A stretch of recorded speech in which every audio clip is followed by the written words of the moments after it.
genesis for this strong black community? So the original business here was a business established by a fellow named O.W. Gurley. Gurley was a wealthy businessman who had come to Oklahoma in 1889, participated in the initial run. He ended up migrating to Tulsa in about 1906.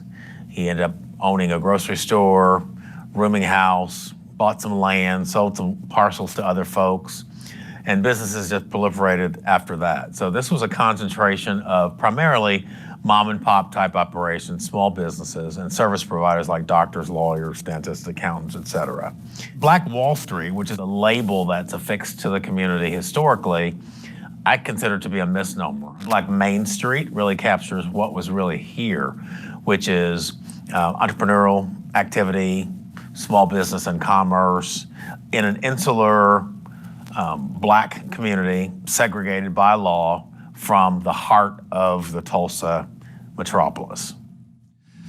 And besides, the overt racism, what were some of the mitigating factors that created this atmosphere that caused this massacre to occur? So the 1921 Tulsa Race Massacre occurs really in a context that is suffused with racism that plays out in a number of different ways. It's interesting that historians and sociologists often refer to the early part of the 20th century as a nadir of race relations in America, the low point of race relations. That's because of proliferation of these events that were called race riots in places like New York and Philadelphia, Baltimore, Chicago, Elaine, Arkansas, Omaha, and on and on and on in 1919. 1919 was called Red Summer by James Weldon Johnson of the NAACP, and red, clearly a metaphorical reference to the blood spilled in the streets in these various communities. The other thing that's going on during the same period is lynching, which is pervasive throughout the United States. Lynching is a form of domestic terrorism. It's basically an implementation tool for white supremacy. So you have this atmosphere around race and race relations that's fraught with violence, among other things. So what happened in Tulsa is, strangely enough, wholly consistent with the trajectory of race relations in America at that point. Was there anything about Tulsa that may have been different than some of these other incidents? Was there... Yeah, so there are factors that are sort of general to the United States, and then there are factors that are particular to Tulsa. So among the factors that are particular to Tulsa is something that I call land lust. The fact that the black community, the Greenwood District, the Black Wall Street, it sat on land that was desired by industrial and corporate interests, including the railroads. So there was a desire on the part of people who were powerful and privileged to move the black community farther north and take the land and use it for what they consider to be higher and better purposes. So that's one particularistic factor. Another is the growth and the burgeoning of the KKK, the Ku Klux Klan, which is not a local organization, but Tulsa and Oklahoma had a very strong KKK during the 1920s, beginning in the early 1920s, peaking in the latter 1920s. And Tulsa had one of the first women's auxiliaries of the Klan and one of the first youth chapters of the Klan. Another factor that makes Tulsa a little bit different is the way that the media played into these tensions and hostilities that existed in the community. There was a particular media outlet called the Tulsa Tribune, which was an afternoon daily newspaper. Tulsa Tribune published a series of inflammatory articles and editorials that really fomented the kind of hostility and hatred in sectors of the white community that caused this onslaught of violence in 1921. Can you, and we don't want to spend a lot of time on the actual event, but can you kind of briefly give a synopsis of what played out in 1921? There was a trigger incident that really caused the disruption in Tulsa in 1921. This was not the cause of the disruption, but it was something that really catalyzed it, got it started. It was an incident involving two teenagers, a black boy, Dick Rowland, 19 years old, who shined shoes downtown, a 17-year-old white girl whose name was Sarah Page. Monday, May 30th, 1921, Memorial Day, Dick Rowland's shining shoes downtown. He needs to use the restroom. So he goes over to the Drexel building. He knows there's a restroom available to his use, segregated facility, on the 3rd floor of the Drexel building. Something happened in the elevator. We don't know exactly what that was, but it caused him to bump up against, brush up against, or step on the foot of Sarah Page. She began to scream. She was distraught. The elevator landed back in the lobby. Dick Rowland, who was frightened, understandably, ran from the elevator. Sarah Page was comforted by a clerk from a locally owned store called Renberg's. She said that she had been assaulted on the elevator. The clerk was understandably concerned. He called the police. Sarah Page later would recant that initial story. She would retract that initial story. Unfortunately, by the time she got to that point of recanting or retracting, the Tulsa Tribune, that daily newspaper that I had mentioned earlier, published a story. The story came out on May 31st, 1921, the day after the incident, in the afternoon. The title of the lead article about the incident was "Nabbed Negro for Attacking Girl in an Elevator." It was a false narrative that really painted a portrait of an attempted rape in broad daylight in a public building in downtown Tulsa. Large white mob began to gather on the lawn of the courthouse. Dick Rowland was arrested and jailed. The jail was on the top floor of the courthouse. A smaller group of black men, some of them armed, some of them World War I veterans, vowed to protect Dick Rowland. They heard that there was going to be a lynching. They marched down to the courthouse as well. There was a confrontation between the larger white group and the smaller black group. Words were exchanged. A white man tried to take a black man's gun. The gun discharged. And in the words of some of the riot survivors, all hell broke loose after that. The National Guard came in and quelled the violence, which lasted roughly 16 hours. But at the end of the day, somewhere between $1.5 and $2 million worth of damage was done in 1921 dollars, translating to well over $25 million today. At least 1,250 homes in the black community were destroyed, as were a number of other establishments, including businesses and churches.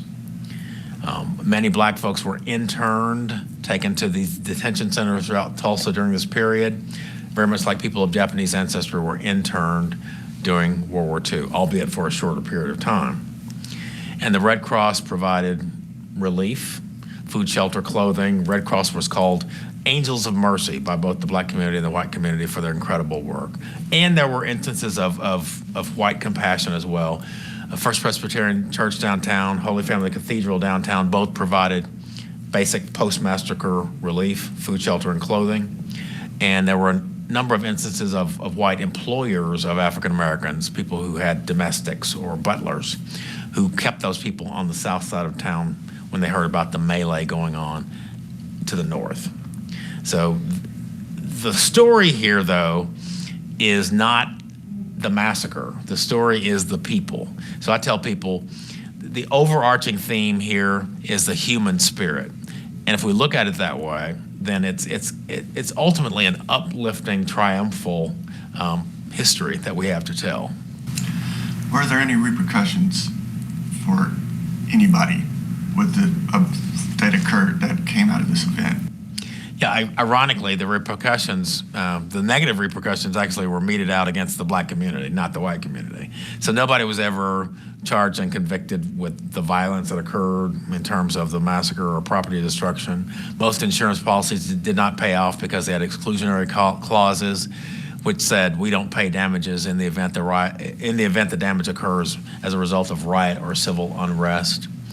The City Commission, the Tulsa Chamber, and others, including T.D. Evans, the mayor of Tulsa, blamed the black community for the Negro Uprising, as they referred to it. There was an effort by the city of Tulsa to extend the fire code, which would have made it cost prohibitive for black folks to rebuild in the community. B.C. Franklin, prominent lawyer, challenged that. So really the repercussions were many and fairly substantial, but they went against the wrong side here. The Tulsa Tribune, that daily afternoon newspaper I mentioned earlier, on June 4th, 1921, that's 3 days after the conclusion of the massacre, published an article entitled "It Must Not Be Again." And when you hear that, you might initially think that they're saying we shouldn't have this kind of unrest and racial discord in our city ever again. No. What they're talking about is the Greenwood community must never be again. The black community doesn't deserve to be here. But they did rebuild. They rebuilt quickly. Yeah, but the community rebuilt. I say they rebuilt even as the embers still smoldered. They hosted the 1925 National Negro Business League National Conference here in Tulsa. That was Booker T. Washington's Black Chamber of Commerce. And then, as far as I can discern, the community came back at a much bigger level, peaking in the early to mid 1940s when there were at least 200, well, actually probably quite a few more, black-owned and black-operated business establishments in the community. What do you consider the height of the Greenwood community? What time period? Just in terms of the businesses and enterprise and the second coming of Black Wall Street, I'd say probably 1942 to 1945, somewhere around there. And what were racial relations in Tulsa the rest of the 20th century? Well, how would you consider those to be, compared to some of the other cities in Oklahoma? Yeah, so Tulsa has been, and arguably still is, a city that's more segregated than many of us would like it to be. Obviously, things have changed and progressed over time, but Tulsa has a long history of resisting things, even resisting school integration in the 1960s and so forth. The other thing that's interesting about segregation is that one of the leading causes of the second decline of the Greenwood community was integration.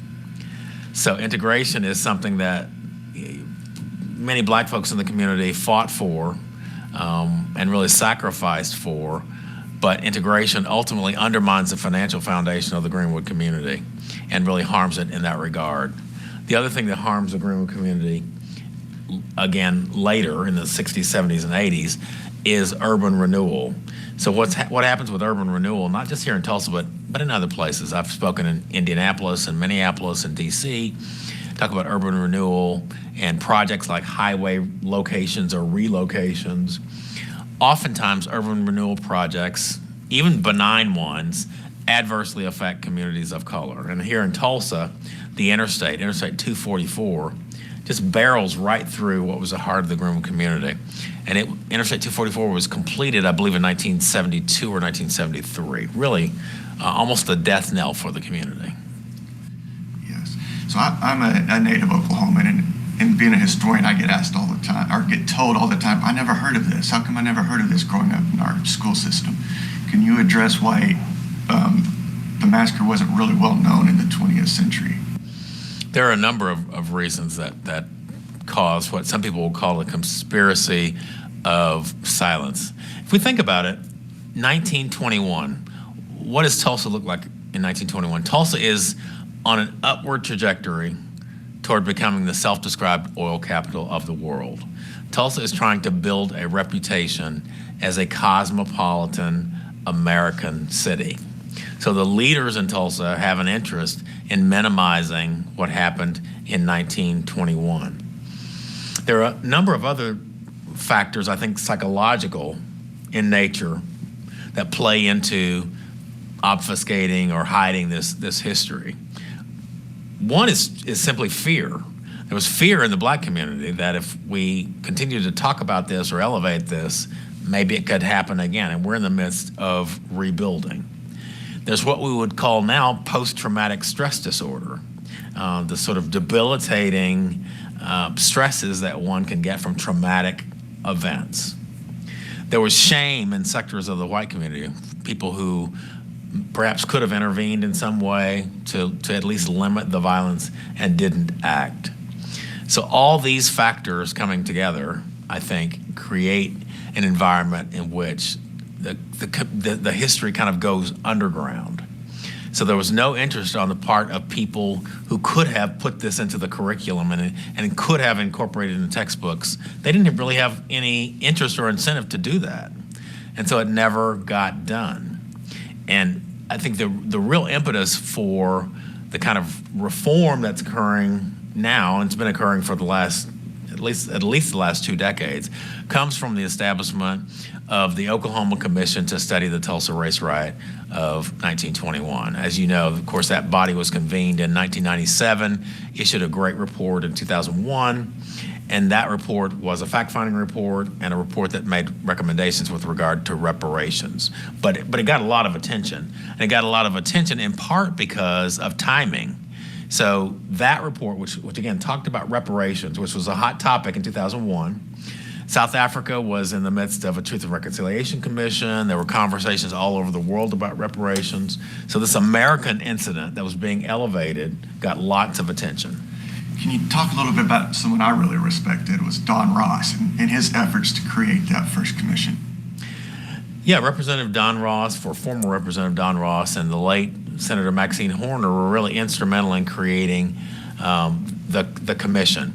And the political makeup of the legislature was quite different then. So Don Ross had some power and influence back in the 90s when the commission was created.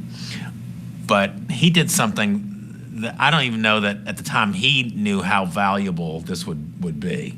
But it's really a pivot point for everything with regard to the massacre. Having that commission meet for 4 years, having the legendary Dr. John Hope Franklin as kind of I think he was maybe advisory chair or honorary chair or something.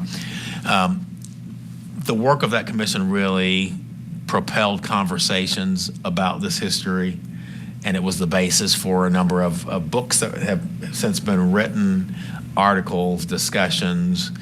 It's in some ways the basis for what we're doing now with this kind of a different but second commission, the 1921 Tulsa Race Massacre Centennial Commission. Well, let's talk about that. This is the 100th anniversary. The commission's been, when was it formed, the second commission? 2015. 2015. There's a lot of spotlight on Tulsa. It's in popular culture. Kind of talk about what's been going on the last couple of years.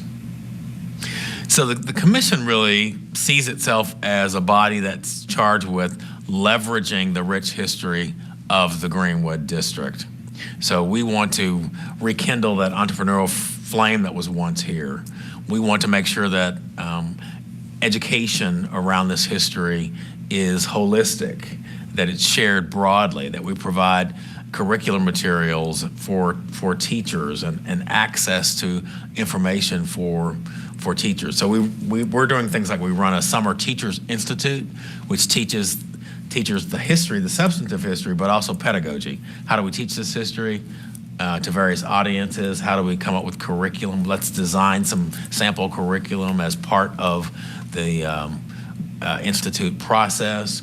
We're working on a number of entrepreneurial initiatives, including a partnership that we have with the Oklahoma City Thunder. The Thunder is going to set up an office here in the Greenwood district, and they're not going to be teaching basketball skills. The idea is to teach the business of professional sports, like analytics and so forth. Teach kids how to engage in those arenas that are not often thought about or thought of the way that they ought to be. And again, that ties into the entrepreneurship and the business character of the Black Wall Street community. What are some of the events that that are going to be open to the public for this centennial? Well, the one that I'm most closely involved with is the opening of Greenwood Rising, which is a world-class history center that we're building on the southeast corner of Greenwood and Archer. That's June the 2nd. But there will be a number of gala events, primarily during the week of the anniversary, so roughly May 30th through June 5th or 6th. There are events involving the Tulsa Symphony, the Tulsa Opera. There are all sorts of events, not necessarily sponsored by us, but supported and sanctioned by us as the Centennial Commission. We'll talk more about the Greenwood Rising Museum.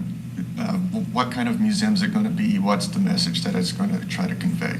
So Greenwood Rising is a narrative museum. So there will be some artifacts, but the artifacts will be limited. So the idea of Greenwood Rising is to tell the full story of the Greenwood community, again, with a focus on the human spirit and the community itself.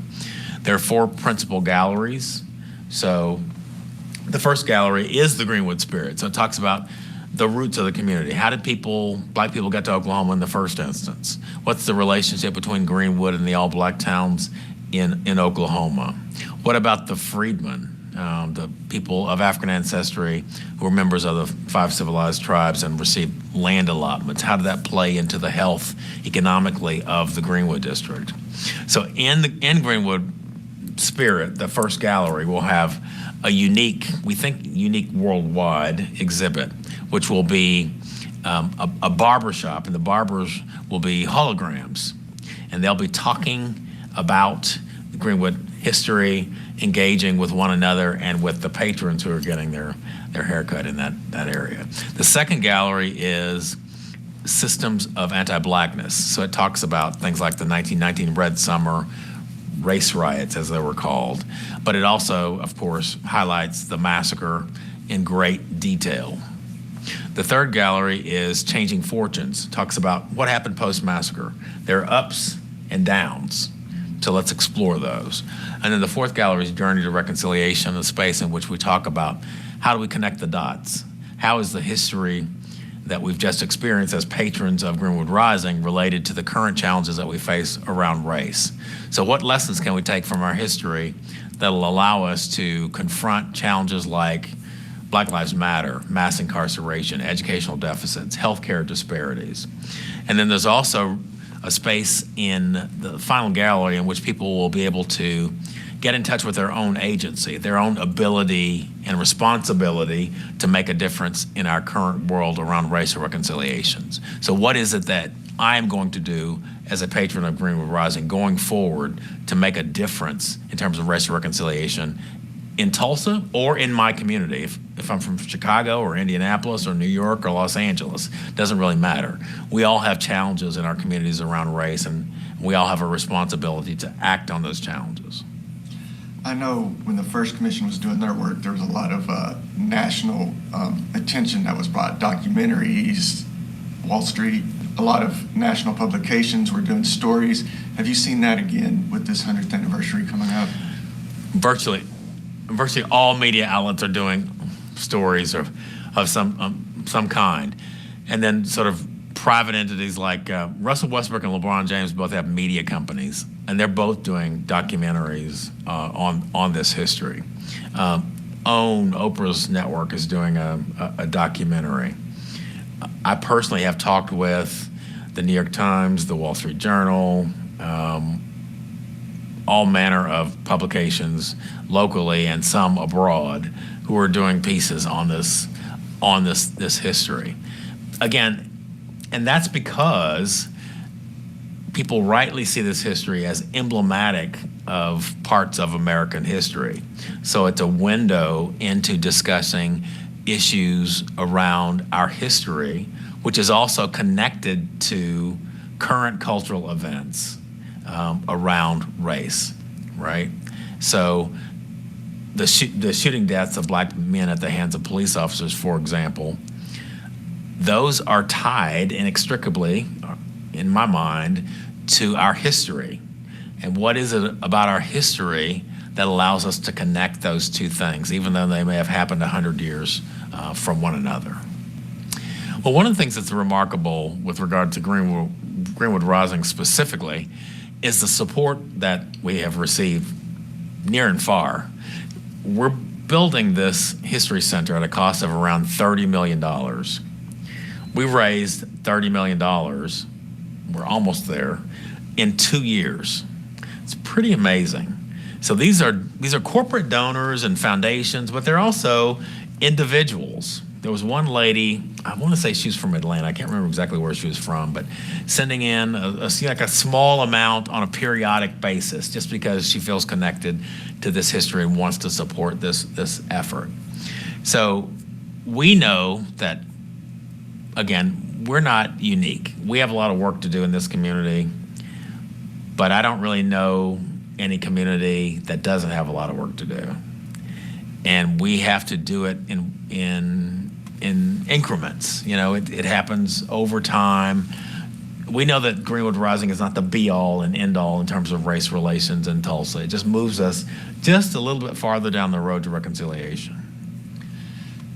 The last thing I want to discuss is kind of more of a pop culture reference, but with Watchmen and in some of the other shows that were not documentaries, but were just, shows. What kind of attention did those bring to the Greenwood Cultural Center and to this project?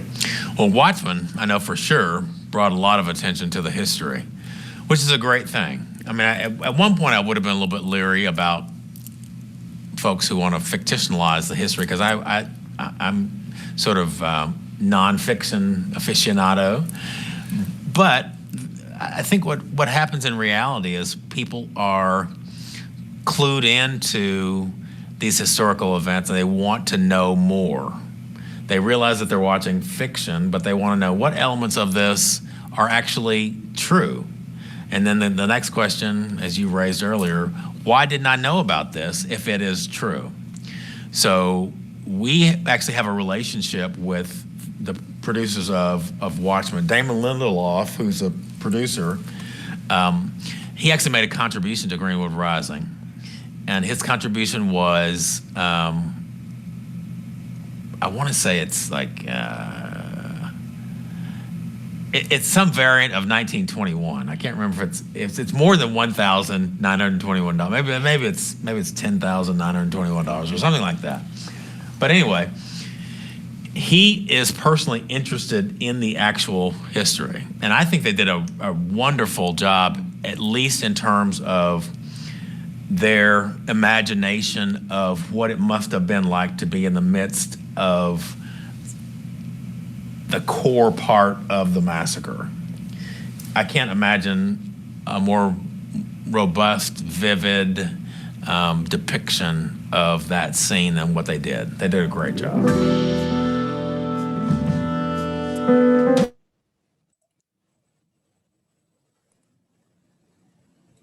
Well, thanks, Hannibal, for that conversation. And I forgot at the beginning to talk about your new book. He's got a book out now called Black Wall Street 100, an American City Grapples with its Historical Racial Trauma. So good to have you live. Great to be here. All right, we have several questions. Okay. The first one is from Justin. He wants to know if you can speak more about the churches, black and white, and their roles in racial tensions, healing, and progress. So Tulsa has, of course, many churches, and has for decades. A couple of churches in the black community in the historic Greenwood district, Vernon AME and Mount Zion Baptist Church, were both here in 1921. In fact, one of the rumors floating about town during the onslaught in the Greenwood community was that Mount Zion was being used to house weapons for the black community. So that's one of the reasons that Mount Zion was torched. Vernon has, I think, still the only remaining structure from the damage from 1921. Vernon's basement survived in part and is still there as part of the congregation. They're doing some rebuilding now. Holy Family Cathedral and First Presbyterian churches downtown, two big white churches, were active post-massacre in providing relief to the black community: food, shelter, clothing. And the minister at First Presbyterian Church, Dr. Charles Kerr, was extraordinarily active in all these events. He had a lot of intimate alliances in the black community, real friendships with black ministers and other black people. He had his son drive him downtown when the mob was gathering to try to quell the white mob. He obviously was unsuccessful, but he made a gallant effort. Post-massacre, Dr. Kerr actually corresponded with people in Congress asking that reparations be provided for the Greenwood community. So he was really ahead of his time, was a great ally.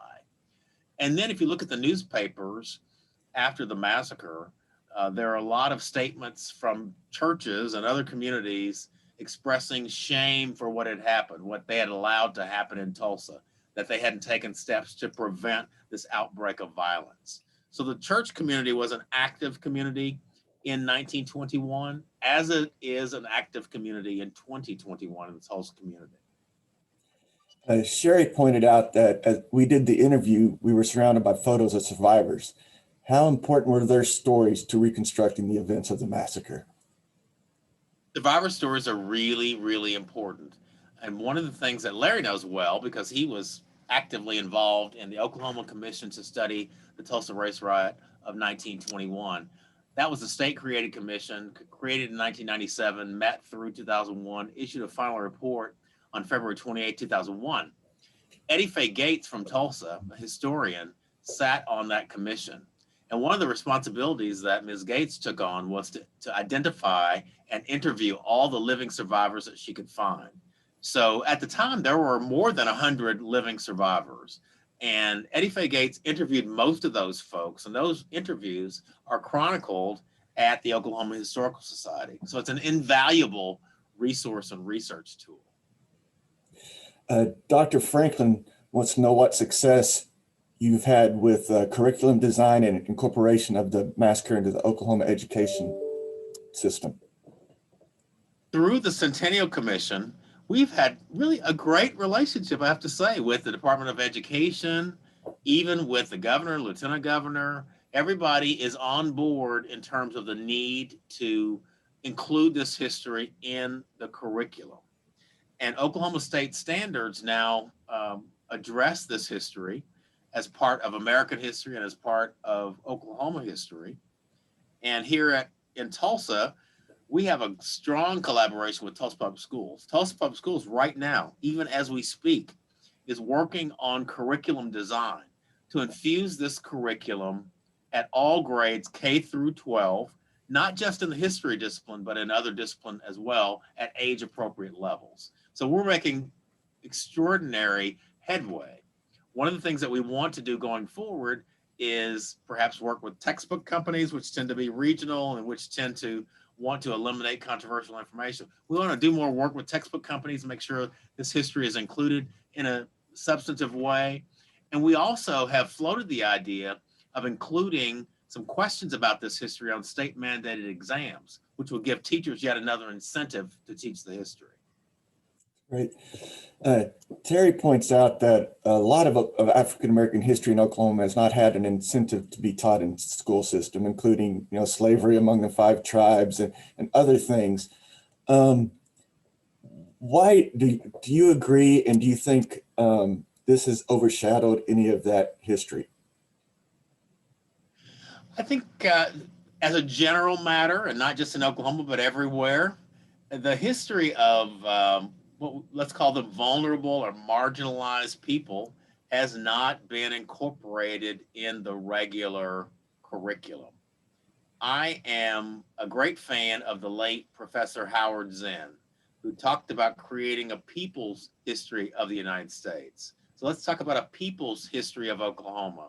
So I envision a time when our Oklahoma history curriculum and our Oklahoma history texts will really highlight the contributions of Native Americans and African Americans, European Americans, Asian Americans, Latinx folks from all walks of life, and tell stories from the vantages of those folks, not just from a particular vantage. Now, American history, just again as a general matter, has been told through the vantage of white males. Obviously, that's changed a lot over the last several decades and continues to evolve. It's got to evolve more. Perspective matters, particularly in history. So we can certainly do a better job. Sherry also wants to know, how do we rebuild Black Wall Street with retail, et cetera, and make it successful? I guess it depends on which version of Black Wall Street you refer to. So if we think of Black Wall Street as a Black entrepreneurial mecca, like it was in 1921, or like it was rebuilt in the early 1940s, it's unlikely that that's going to happen again because too many dynamics socially, politically, and economically have changed.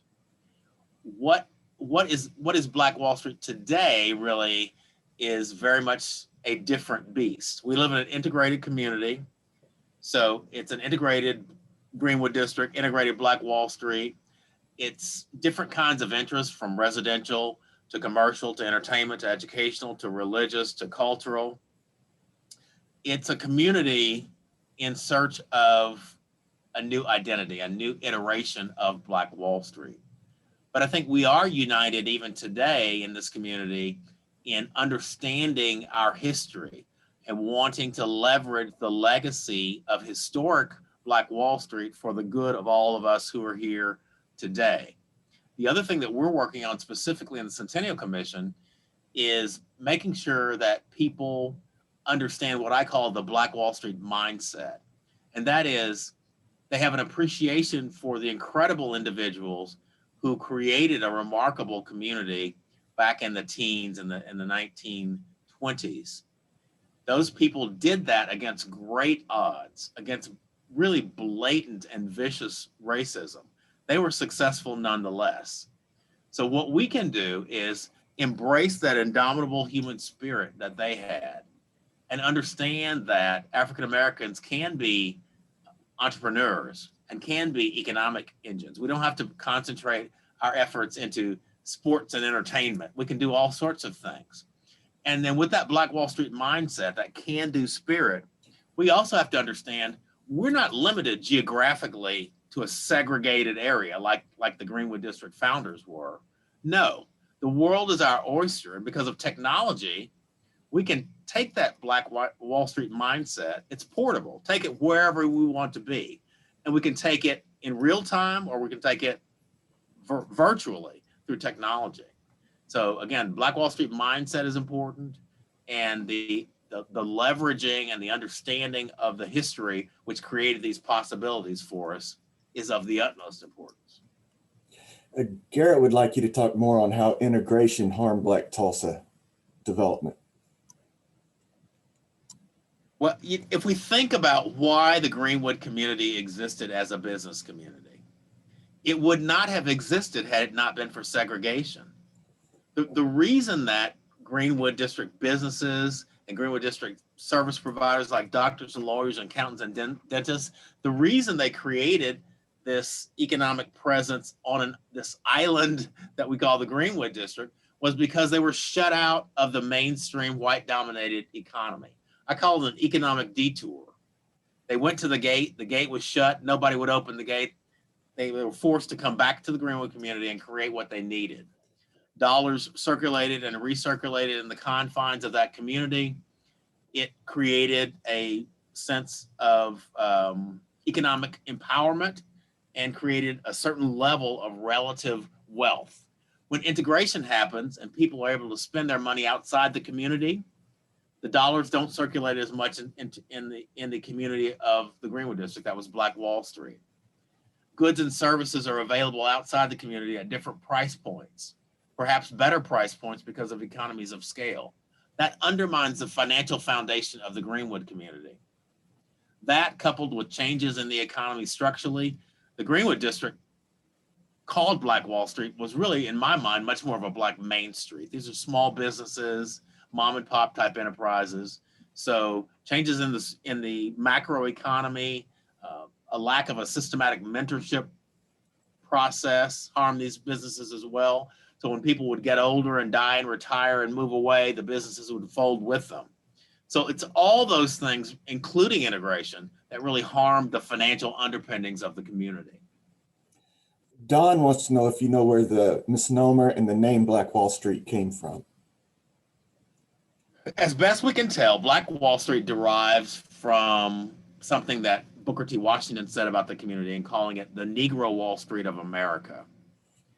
And Booker T. Washington was in the area a number of times, we know. He's certainly had been to Tulsa, been to Boley, been to Muskogee. Muskogee also had a successful Black business community early on in the 20th century. And again, he gave the community in Tulsa the label, the Negro Wall Street in America. And at some point, that just morphed into a more modern version, Black Wall Street.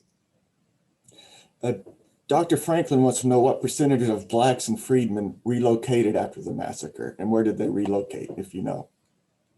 So I don't know the percentages. That's something that might be discernible. I don't know. Do you know a source for that, Larry? I don't know that anybody knows the exact numbers. No, I know that Jack Baker, who's Cherokee, has been doing some research on the number of residents prior to the riot that were Cherokee freedmen, or freedmen in general, and he's got about 10% is what he told me. So that's I don't know if anyone knows the percentage of where they relocated after the massacre.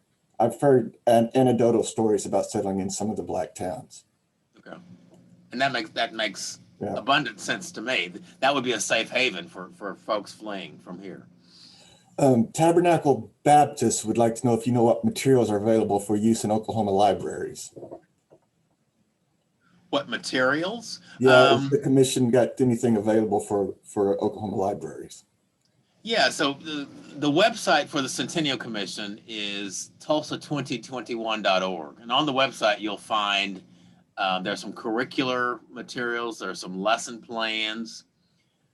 I know that, Larry's at the Oklahoma Historical Society. You could download the report from the initial commission for free. Mm-hmm. And that's a great report. It's an award-winning report. I would suggest that you just download that for your library.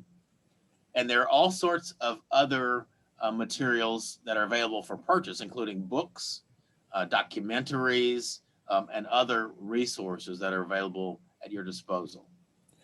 Dr. Walton Rajai wants to know, wants you to talk about B.C. Franklin, an attorney and Choctaw freedman who worked with the victims of the massacre, and if there's any other information about freedmen, whether Creek or Cherokee, in regards to the event, where some victims and or those involved in the relief afterwards. B.C. Franklin was a prominent lawyer in Tulsa whose law offices were destroyed in the massacre.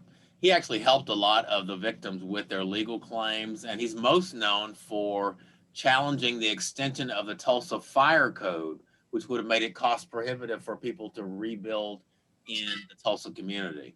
B.C. Franklin is the father of eminent historian Dr. John Hope Franklin, who had an extraordinary career that ended at Duke University. And B.C. Franklin's autobiography that was finished by his son and his grandson, My Life in an Era, talks about his connection to the Choctaw Nation as Choctaw freedmen and those kinds of connections. There are no doubt other people who were in Tulsa, in the Greenwood District during the period of the massacre who had connections to the freedmen. I personally have not looked into that carefully, so I can't really name any particular individuals. Laura wants to know what the status of the excavation for remains of those who perished in the massacre. What's going on right now? One of the things that came out of the initial commission, again called the Oklahoma Commission to Study the Tulsa Race Riot of 1921, was to look at persistent oral narratives and other information that suggested that there were mass graves in and around Tulsa.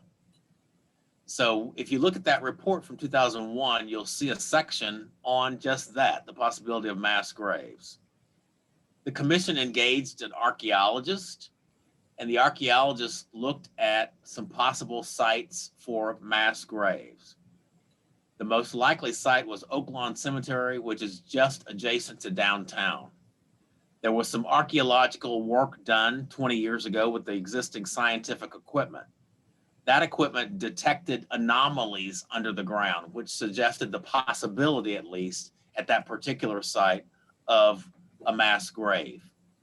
The commission went out of business when it issued its report on February 28th, 2001. So all that work looking at mass graves ended then. G.T. Bynum, the current mayor of Tulsa, decided to reactivate that work. And he said at the outset, if there are unsolved murders in Tulsa, then it's our moral obligation to solve them. And I think that's a good framing. He said, I'm not saying there are mass graves or there aren't, but we need to answer the question if we can. And to do that requires an investment. It requires some work. So we engaged a team of archaeologists who've been looking at various sites, including a plot at Oak Lawn. Recently, they did the scientific work with the instruments, which had been enhanced since 2001. There was a partial excavation done, and there have been some remains. I think the remains of, 12 individuals have been found. They think that they're the remains of what's called the original 18. These are 18 Black men that are on record as having been buried in Oak Lawn Cemetery, but whose graves were unidentified. The work to identify these remains has to be done after an exhumation, which is bringing up the remains, which requires a certain protocol. Once the remains are brought up, again, they have to be identified. Next of kin will have to be notified. A process for reinterment or reburying the remains there or someplace else has to be gone through. So, and that's only one of the plots at Oak Lawn. There are other possible mass grave plots at Oak Lawn, and there are at least 2 other locations at which there might be mass graves. So it's a work in progress, and it's probably going to take years as opposed to months to complete the process and determine whether there are in fact mass graves in Tulsa. Dr. Walton, Rajay also asked, part of Tulsa is in the Creek Nation, part of Tulsa is in the Cherokee Nation. Is there acknowledgement of this Tulsa-based story coming from either of those nations?